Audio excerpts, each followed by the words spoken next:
युद्ध के इस एक साल में आपने देखा होगा यूक्रेन के राष्ट्रपति व्लादिमीर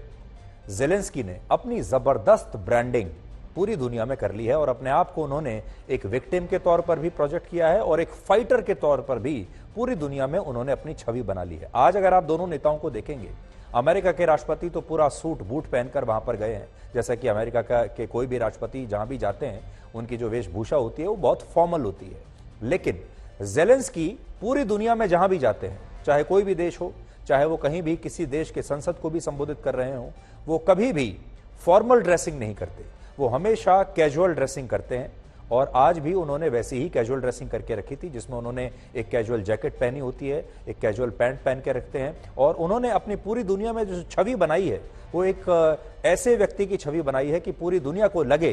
कि वो एक ऐसे देश के राष्ट्रपति हैं जो इस समय युद्ध में जल रहा है, वो फाइटर हैं, वो विक्टिम है, वो एक ऐसे नेता हैं जो हार मानने से इनकार कर रहा है, वो एक ऐसे नेता हैं जिनके सामने रूस जैसा शक्तिशाली देश खड़ा हुआ है और ज़ेलेंस्की हार मानने के लिए बिल्कुल भी तैयार नहीं है। तो इस युद्ध में, इस एक साल में अगर किसी नेता की छवि सबसे ज्यादा चमकी है तो वो है ज़ेलेंस्की। और ज़ेलेंस्की बहुत पुराने टीवी एक्टर हैं, कॉमेडियन भी हैं, और एक एक्टर होने के नाते ज़ेलेंस्की अच्छी तरह से जानते हैं कि दर्शकों को और जनता को क्या अच्छा लगता है, क्या पसंद है। और इसीलिए उन्होंने जो अपनी छवि बनाई है उसमें उन्होंने हर चीज का इस्तेमाल किया है। उन्होंने अपनी ड्रेसिंग का इस्तेमाल किया है, जिस तरह के कपड़े पहनते हैं, जिस तरह के वीडियोस उन्होंने इस दौरान रील्स बनाई हैं,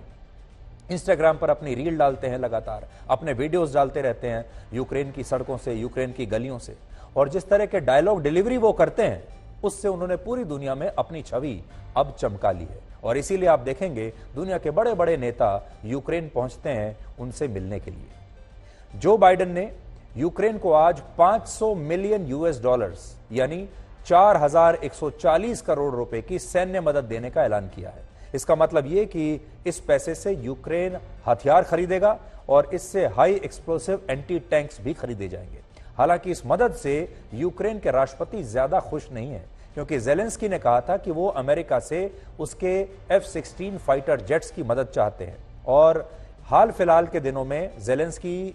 जिस भी देश के दौरे पर गए हैं या जिस भी देश से उन्होंने बात की है, वो आजकल एक ही चीज मांगते हैं और वो कहते हैं इस समय हमें फाइटर जेट्स चाहिए।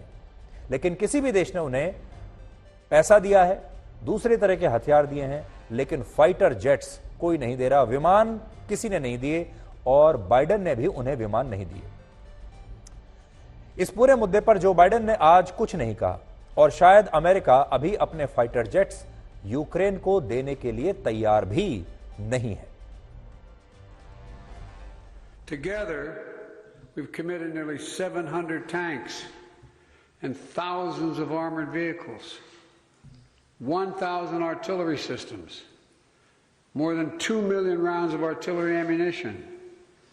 more than 50 advanced launch rocket systems, anti-ship and air defense systems, all defend Ukraine, and that doesn't count the other $500 million we're announcing with you today and tomorrow.